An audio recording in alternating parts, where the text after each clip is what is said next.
जिस वक्त Kolkata junior doctor का केस हर जगह सुर्खियों में था, वो अगस्त का महीना था और उसी अगस्त के महीने में कोलकाता से दूर महाराष्ट्र के बदलापुर में एक और इंसिडेंट हुआ था।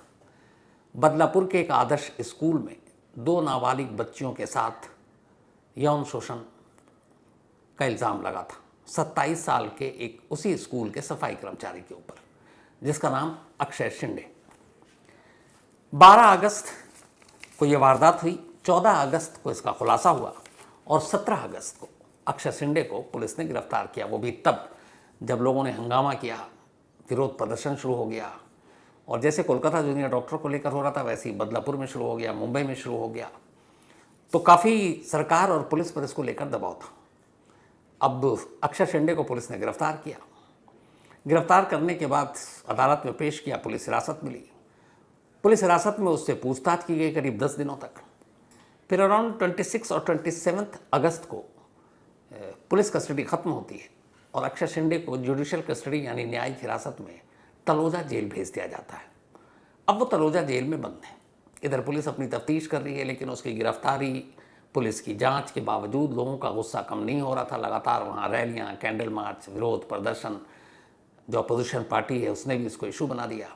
तो ये मामला कहीं से ठहर नहीं रहा था। जैसे कोलकाता वाला महीने भर तक चला, तो वहाँ भी बदलापुर के इस इंसिडेंट को लेकर तमाम गुस्सा था और लगातार ये हर रोज़ मुद्दा उठ रहा था। बल्कि अभी कल परसों भी एक रैली निकलनी थी बदलापुर में इसी इंसिडेंट को लेकर बच्चों के साथ।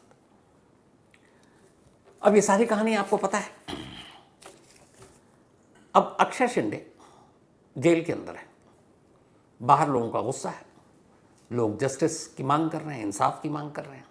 हालांकि जो मुजरिम है वो पकड़ा गया है, बल्कि मुजरिम नहीं मुलजिम कहेंगे, क्योंकि जब तक इल्ज़ाम साबित कोर्ट में नहीं हो जाता। अभी वो जेल में है, अभी पुलिस की चार्जशीट दाखिल नहीं हुई, अभी ये मामला अदालत में जाएगा, उसके बाद बहस होगी, जिरह, दलील, सबूत, गवाह सब पेश किए जाएंगे और फिर फैसला आएगा।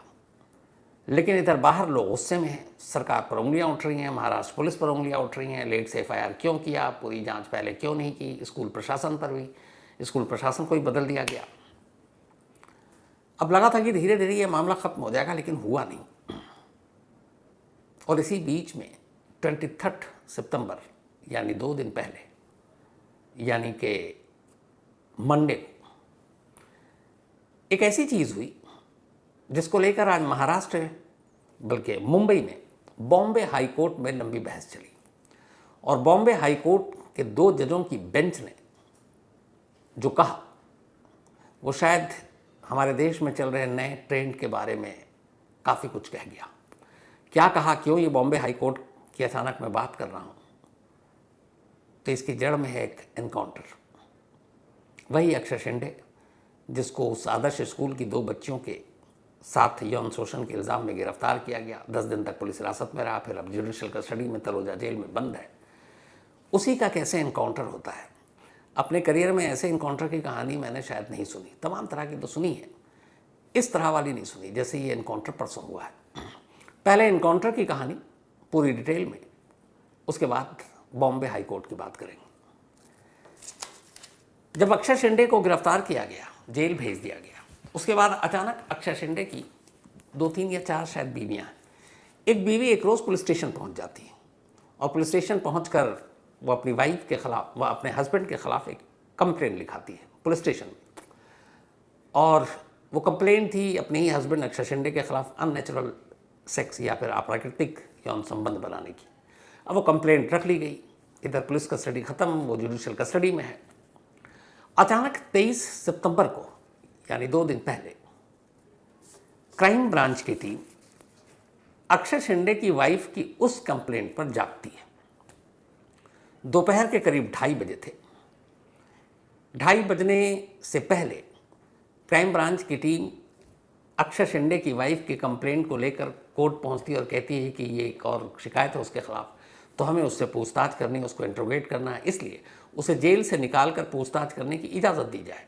अमूमन ऐसा होता है कि कोई भी अगर जेल में चला गया और केस में कोई नया मोड़ आया, नई इन्फॉर्मेशन मिली है, नए सबूत गवाह हैं, तो फिर उसे जेल से निकाल कर पूछताछ की जा सकती है पुलिस हिरासत में, लेकिन वो अदालत की इजाज़त चाहिए। कई बार जेल के अंदर ही आपको पूछताछ कर सकते हैं, कई बार होता है कि नहीं, उसे स्पॉट पे भी ले जाना, कहीं और ले जाना, तो आप बाहर भी ला सकते हैं।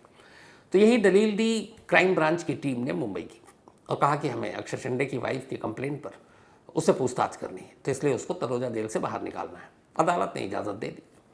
अब अदालत ने इजाज़त दे दी। इसके बाद 23 सितंबर यानी कि 23 सितंबर सोमवार के दिन दोपहर 2:30 बजे ठाणे में क्राइम ब्रांच का एक दफ्तर है।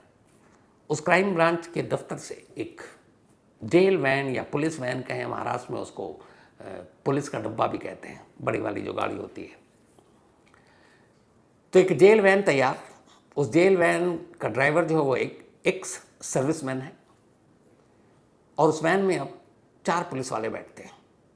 उनमें से एक सब इंस्पेक्टर है, सब इंस्पेक्टर जिनका नाम है संजय शिंदे, और ये इन चारों लोगों को लीड करते हैं क्योंकि ये सब इंस्पेक्टर थे। इनके साथ जो 3 और पुलिस वाले थे वो इनके जूनियर थे। उनमें से एक था एपीआई नीलेश मोरे, एक हवलदार अभिजीत मोरे और एक और हवलदार हरीश तावड़े। तो हरीश तावड़े, अभिजीत, नीलेश और ख़ुद सब इंस्पेक्टर संजय शिंदे उस जेल वैन में या फिर पुलिस वैन में बैठते हैं और क्राइम ब्रांच के दफ्तर से, ठाणे से तलोजा जेल के लिए निकलते हैं। तलोजा जेल पहुंचने में करीब इनको 1.5-2 घंटे का वक्त लगता है शायद। ये वहां पहुंचते हैं और ठीक शाम के 5:30 बजे अक्षय शिंदे को जेल से निकालकर उसी वैन में बिठा देते हैं। अब उस वैन में बैठते हैं। जेल का वैन आपने देखा होगा बहुत सारे ऐसे, तो जेल के वैन में ये होता है कि आगे ड्राइवर है, कई फिल्मों में भी देखा होगा, और उसके बाद पीछे जालियां होती हैं और पीछे बंद, फिर बिल्कुल पीछे से दरवाज़ा खुलता है, उसमें लॉक वॉक लगा देते हैं। तो जो ड्राइवर है वो जेल वैन के अंदर पीछे की तरफ नहीं जा सकता आगे से, क्योंकि रास्ता नहीं है, वो पीछे ही जाना पड़ेगा। तो ड्राइवर बैठते हैं और ड्राइवर के बराबर में बैठते हैं संजय शिंदे। अब संजय शिंदे जो सब इंस्पेक्टर हैं, इनकी छोटा सा इनका तारुफ परिचय करा दूँ कि ये एनकाउंटर स्पेशलिस्ट के तौर पर भी जाने जाते हैं। उसकी वजह यह है कि मुंबई के जो बड़े बड़े एनकाउंटर स्पेशलिस्ट हुए, जो बड़े नाम हैं, दया नायक हो, प्रदीप शर्मा हो, हेमंत करकरे हों, तो उनमें से प्रदीप शर्मा जिनके नाम 100 से ज़्यादा एनकाउंटर है, उन प्रदीप शर्मा के अंडर में संजय शिंदे ने काम किया हुआ है। अब 100 एनकाउंटर किया संजय शिंदे साथ में, तो सोचिए कितने एनकाउंटर में हिस्सा लिया होगा। तो वही संजय शिंदे जो एनकाउंटर एक तरह से का पार्ट रह चुके हैं टीम का, अक्षय शिंदे को लेने के लिए तलोजा जेल जाते हैं अपने 3 पुलिस वालों के साथ। अब उसके बाद वो गाड़ी में बैठे, संजय शिंदे ड्राइवर के बराबर में बैठते हैं और बाकी 3 पुलिस वाले वैन के अंदर अक्षय शिंदे को लेकर बैठ जाते हैं। पीछे से वैन का दरवाज़ा बंद है। अब गाड़ी चलती है। अब इनको लेकर जाना है ठाणे क्राइम ब्रांच के ही दफ्तर पूछताछ करने के लिए। अब वहाँ से ये गाड़ी चलती है। शाम के करीब 5:30 बज रहे थे। अब इस पुलिस वैन या जेल वैन को तलोजा जेल से निकले हुए और चलते हुए लगभग 55 मिनट हो चुके थे। 5:30 ये गाड़ी तलोजा जेल से निकली और अब 6:25 का वक्त हो गया था शाम का, और ये गाड़ी उस वक्त मुंब्रा हाईवे से गुजर रही थी। मुंब्रा हाईवे में भी उस जगह से जहां पहाड़ों को काटकर रास्ते बनाए गए हैं। ये वो इलाका है जो आमतौर पर बड़ा सुनसान रहता है, कोई बस्ती नहीं है, कोई दुकानें नहीं है। अब जब बस्ती नहीं है, दुकान नहीं है, इवन सड़क पे लाइट नहीं, क्योंकि पहाड़ी रास्तों को चीरते हुए बनाया गया, तो गाड़ियों की लाइट ही वहाँ पे लाइट होती है। सीसीटीवी कैमरा तो बहुत दूर की बात है, और पैदल चलने वाला तो अब भूल जाइए कि कोई विटनेस मिलेगा। यहाँ लूटपाट की बहुत सारी घटनाएं हो चुकी थी। तो अब 55 मिनट के बाद जेल से निकलते हुए हो चुका है और ये गाड़ी पुलिस वैन अब उसी मुंब्रा बाईपास पर पहुँचती है। 6:25 का वक्त हुआ था। अचानक जेल वैन के अंदर से तेज़ तेज़ लड़ने की आवाज़ आती है। ये मैं एफआईआर की कहानी आपको बता रहा हूँ, जो संजय शिंदे ने खुद एफआईआर में लिखवाया, यानी ये उनके बयान है, मेरी कहानी नहीं है। तो पहले उनकी, फिर इस कहानी के उनके झोल बताऊंगा। तो संजय शिंदे के हिसाब से 6:25 हुआ था। वो ड्राइवर के बराबर में आगे बैठे थे, पीछे वैन के अंदर 3 पुलिस वाले और अक्षय शिंदे। तभी 6:25 पर अचानक पीछे से शोर की आवाज़ आती है। उन्हें लगता है कुछ बात कर रहे हैं या चीख रहे हैं, लेकिन इसी दौरान फिर अचानक संजय शिंदे के मोबाइल पर घंटी बजती है। वो देखते हैं मोरे फ़ोन कर रहा है। अब मोरे वही जो एपीआई है, वो उसी वैन में बैठे हुए पीछे, लेकिन फ़ोन इसलिए कर रहे हैं कि वो उस वैन में बात नहीं कर सकते थे, क्योंकि वो ड्राइवर की सीट पे आगे जाली है और सब कुछ लगा हुआ, आप पीछे जा नहीं सकते, वहाँ से खोल के रास्ता नहीं, वो पीछे से ही गेट खुलता है। जो जब मैंने शुरू में कहा कि जेल के जो वैन होते हैं उसी तरीके से होते हैं। तो मोरे फ़ोन करता है संजय शिंदे को। संजय शिंदे को वो कहता है कि ये अक्षय शिंदे जो है, ये बहुत गुस्सा हो रहा, लड़ रहा, पूछ रहा हमें क्यों जेल से हमें क्यों निकाला, हमें कहाँ लेकर जा रहे हो, अब तो मैं जेल में था, सारी चीज़ें ख़त्म हो गई। और वो लड़ रहा है, हाथापाई करना चाह रहा है। तो आप देख लो। तो संजय शिंदे के हिसाब से जैसे ही मोरे का फ़ोन आया, उन्होंने ड्राइवर को कहा गाड़ी रोको, साइड में गाड़ी रुकवाते हैं, और वो खुद पीछे जाते हैं और पीछे का दरवाज़ा खोल कर अब उन 3 पुलिस वाले और अक्षय शिंदे के साथ बैठ जाते हैं उसी पुलिस वैन में। अब ड्राइवर आगे अकेला है, 4 पुलिस वाले अंदर और एक अक्षय शिंदे है, वो आरोपी। अब गाड़ी चल रही है, उन्होंने कहा कि जैसे ही वो बैठे वो और भड़क गया। उसने कहा हमें बताओ कहाँ ले जा रहे हो, क्या कर रहे हो, हमें क्यों ले जा रहे हो। और उसके बराबर में मोरे बैठे थे, एपीआई। जो संजय शिंदे, उनका बयान है कि अचानक बात करते करते गुस्से में उसने, जो मोरे हैं एपीआई, उनके कमर पर हाथ मारी। कमर पे पैंट के नीचे उन्होंने अपनी सरकारी पिस्टल लगा रखी थी। अब वो पिस्टल छीनने की कोशिश करने लगा। मोरे साहब बचा रहे हैं कि पिस्टल ना छीने, और वो छीनने की कोशिश कर रहा है। और इसी दौरान इस छीना छपटी में अचानक मोरे का वो पिस्टल जो है वो लोड हो जाता है, और लोड होने के बाद इसी छीना छपटी में वो पिस्टल से गोली चल जाती है। और वो गोली जो एपीआई मोरे हैं उनके बाएं पैर में जांघ के पास लगती है। इसके बाद वो नीचे गिर पड़ते हैं।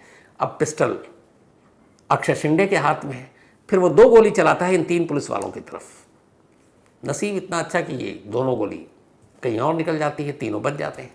अब ये देखकर कि उसके हाथ में पिस्टल है, वो गोली चला रहा है अपने साथियों की सुरक्षा के लिए, संजय शिंदे एनकाउंटर स्पेशलिस्ट प्रदीप शर्मा की टीम में रह चुके, अचानक अपनी पिस्टल निकालते हैं और सीधे करीब से गोली चला देते हैं।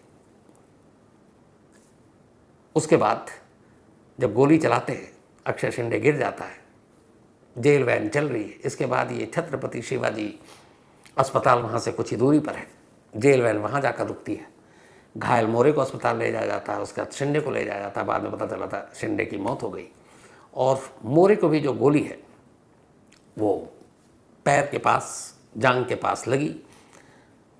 लेकिन वो भी ठीक। जो बाकी 2 पुलिस वाले थे उनको भी एडमिट करा दिया गया। तो पूछा गया कि इन दोनों को क्यों कराया गया, तो पता चला कि इस गोलीबारी के चक्कर में उन दोनों का बीपी बढ़ गया और दोनों को एंग्जाइटी हो गया था। हालांकि कुछ देर बाद उन्हें छुट्टी दे दी गई। तो इस तरीके से अक्षय शिंदे का इनकाउंटर हो गया। अब ये जो भी अभी तक मैंने आपको कहानी सुनाई, ये सुनी सुनाई नहीं है, ये बाकायदा उस एफआईआर की कहानी है जिसमें ये सब कुछ लिखा हुआ है। मराठी में है ये एफआईआर। हमारी टीम में प्रवेश पांडे है मुंबई से, उसने इसका पूरा ट्रांसलेट किया है। तो ये संजय शिंदे सब इंस्पेक्टर, उनकी ज़ुबानी लिखाई गई एफआईआर का पूरी कहानी, एफआईआर की मजमून ये है कि इस तरीके से अक्षय शिंदे की मौत हो गई। अब आइए इस एफआईआर के बाहर की कहानी। आमतौर पर जब किसी जेल से किसी कैदी को निकाल कर हिरासत में लिया जाता है, पूछताछ की जाती है, तो जैसा मैंने कहा अदालत से इजाज़त लेते हैं, उसके बाद आप जेल जाते हैं। 2 सूरत है, आप जेल में ही पूछताछ करें, नहीं तो बाहर निकाल कर ले जाए। जब बाहर निकालते हैं तो फिर प्रोसीजर ये है कि पहले आप उसका मेडिकल टेस्ट कराएंगे। मेडिकल टेस्ट कराने के बाद आप फिर कोर्ट को रिपोर्ट देंगे कि भैया ये बाहर है 24 घंटे के अंदर अंदर, और हमें इससे पूछताछ करनी है। ये सारे काम आमतौर पर 6 बजे से पहले हो जाते हैं। यहाँ पुलिस पहुँचती है 5:30 बजे लेने के लिए। अब 5:30 के बाद कौन सी अदालत बैठती है, वो कई बड़े मामलों में सुप्रीम कोर्ट रात को बैठ गई, वो अलग बात है। वरना ऐसे मामलों में तो कभी बैठेगी नहीं। एक तो अदालत नहीं बैठेगी, दूसरी मेडिकल, उसके बाद तो आपको जल्दी थी क्या कि इतने शाम को आप लेने पहुँचे। आप आराम से सुबह जाते हो, उसके बाद लेकर निकल लेते। लेकिन ये शाम को पहुँचते हैं 5:30 बजे। पहली चीज़, क्यों? मुंबई पुलिस के पास या महाराष्ट्र पुलिस के पास इसका जवाब नहीं है। अब दूसरे बड़े सारे इत्तेफाक होते हैं। इत्तेफाक ये कि जब ये सब कुछ झगड़ा हुआ, अक्षय शिंदे ने जब गुस्सा किया, अक्षय शिंदे ने जब मोरे की कमर से पिस्टल निकाली, उसके बाद पलट कर उसे गोली मारी गई, तो ये सब कुछ उस वक्त हो रहा था जब ये पुलिस वैन उस मुमरा बाईपास के उस एरिया से गुजर रही थी जहाँ सबसे ज़्यादा सन्नाटा था, जहाँ दूर दूर तक कोई इंसान नहीं, जहाँ कोई सीसीटीवी कैमरा नहीं, जहाँ कोई चश्मदीद नहीं, कोई गवाह नहीं, विटनेस नहीं, आगे पीछे गाड़ी नहीं। एक इत्तेफाक था। दूसरा, अमूमन पुलिस वाले ठीक ठाक होते हैं, हट्टे कट्टे भी होते हैं। इस वैन के अंदर 4 पुलिस वाले थे और एक अक्षय शिंदे। और अक्षय के बारे में जो हाईकोर्ट की कमेंट्स है वो ये है कि वो कमज़ोर है शारीरिक रूप से, शायद बनावट में, फिजिक में। अब 4 पुलिस वाले हैं, वो एक अकेला है। 4 पुलिस वाले मिलकर एक अक्षय पर काबू नहीं पा पाए उस वैन के अंदर। चलिए, कोई बात नहीं। जब पुलिस कहीं पर बाहर निकलती है, जब तक कि वो सिचुएशन ना हो, तो अमूमन जब आप किसी को लेकर जा रहे हैं या कुछ कर रहे हैं, आमतौर पे सेफ्टी के लिए सरकारी पिस्टल सारे लॉक्ड होते हैं, अनलॉक नहीं होते, क्योंकि उससे खतरा होता है कभी भी फायर हो जाए। अब यहाँ सवाल ये है कि FIR में लिखा हुआ है कि छीना छब्बी में गोली लोड हो गई। अब ये कैसे हुई है तो वही बताएंगे शिंदे साहब। दूसरा, अगर अनलॉक था तो उसको लॉक था तो अनलॉक करने में एक ताकत लगती है और बाकी उसकी टेक्निकल चीज़ें होती हैं, वो उसे कैसे पता शिंदे को, इसका जवाब नहीं। ये सारे वो सवाल बता रहे हैं जो पुलिस से पूछे गए और उनका जवाब नहीं है, बल्कि हम लोगों के रिपोर्टर जो है, बाकी रिपोर्टर ने कमिश्नर साहब से सवाल किया, उनके जवाब नहीं है। तो अनलॉक्ड पिस्टल लेके आप कैसे घूम सकते हैं? चलो जी, एक SOP होता है, स्टैंडर्ड ऑपरेटिव प्रोसीजर, पुलिस वालों को। इसके बारे में आपको बताया हूँ कि अगर कभी ऐसा लगता है कि एनकाउंटर की नौबत है, मजबूरी है, तो अमूमन पहले पैर पे गोली मारी जाती है, और अगर सामने वाले के हाथ में हथियार है और आप करीब हो तो उसके हाथ पे भी आप गोली मार सकते हैं ताकि हथियार गिर जाए। लेकिन यहाँ बिल्कुल करीब से पहली गोली, एक ही गोली चली और सीधे सर में लगी। पुलिस के हिसाब से और FIR के हिसाब से जो अक्षय शिंदे है, उसने मोरे का पिस्टल छीन कर पहली गोली तो पैर में लगी, इसके बाद 2 और गोली चलाई। वो दोनों गोली कहाँ गई पता ही नहीं है, क्योंकि लगी तो है नहीं, लेकिन कहाँ गई उसका सबूत और सुराग पुलिस वाले ने ढूंढा ही नहीं ना, पता किया। तो ये भी अजीब बात है कि वो गोलियां गई कहाँ, जबकि चली 3 राउंड है, एक पैर में लगी है, 2 कहाँ गई ये भी पता नहीं है। और सबसे कमाल की बात ये है कि जब से ये छीना झपटी शुरू हुई वैन के अंदर, उस वक्त से लेके ये गोली चलने, चाहे मोरी घायल हुआ, मोरे जो API हैं, या फिर अक्षय के सर में गोली लगी है, वैन कभी नहीं रुकी। ये वैन भागती रही सड़क पर, और रुकी कहाँ, सीधे जाकर छत्रपति शिवाजी अस्पताल, जो कलावल शायद एरिया वहाँ पर है। अब ये कमाल की बात है, जबकि यहाँ पर भी ये तरीका और नियम ये होता है कि अगर शूट आउट हो गया, गोली चली, तो सबसे पहले तो आपके साथी को गोली लगी है अगर मान लीजिए, तो आप वहीं पे रोकेंगे, लोगों से मदद लेंगे या फिर फोर्स से मदद लेंगे, बैकअप लेंगे, जो लोकल पुलिस है वहाँ आप इन्फॉर्म करेंगे, और उसके बाद आप आके जाएंगे। लेकिन यहाँ सब कुछ होता रहा, लेकिन एक बार भी, सिवाय जब संजय शिंदे गाड़ी रुकवा कर पीछे जाते हैं अंदर वैन के, उसके बाद से ये गाड़ी सीधे अगर कहीं आकर रुकी है तो वो आकर अस्पताल में रुकी है, बीच में कहीं नहीं रुकी है।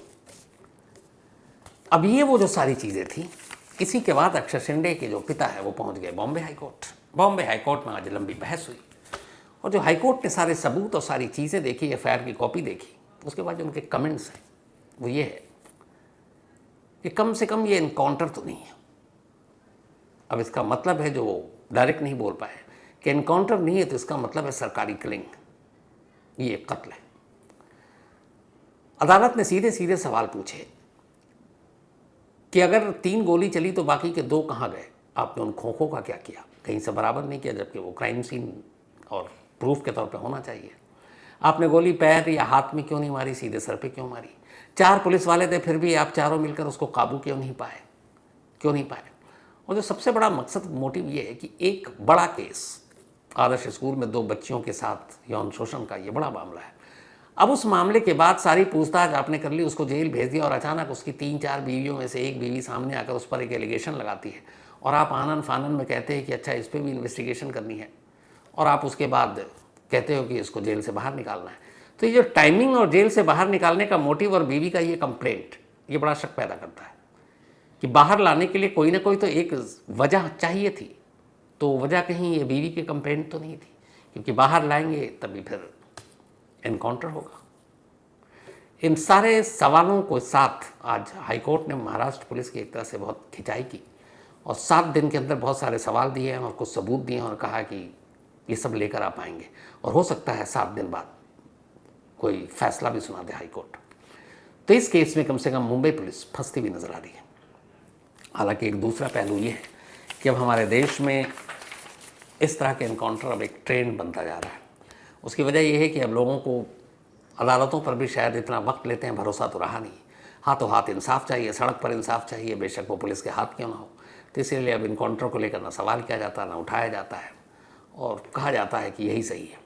दूसरी तरफ जिस बम्बई हाईकोर्ट ने आज ये सारे सबूत और सवाल को लेकर सवाल खड़े किए, उस हाईकोर्ट को ये पुलिस के ऊपर भी सवाल खड़े करने के साथ साथ मेरा ये मानना है कि ये अपने कम से कम बाकी अदालतों को तो ये मैसेज देना चाहिए कि अगर इंसाफ में इतनी देरी होगी तो ये जो ट्रेंड बनता जा रहा है ना, फटाफट ऑन स्पॉट इंसाफ, इसका चलन बढ़ेगा।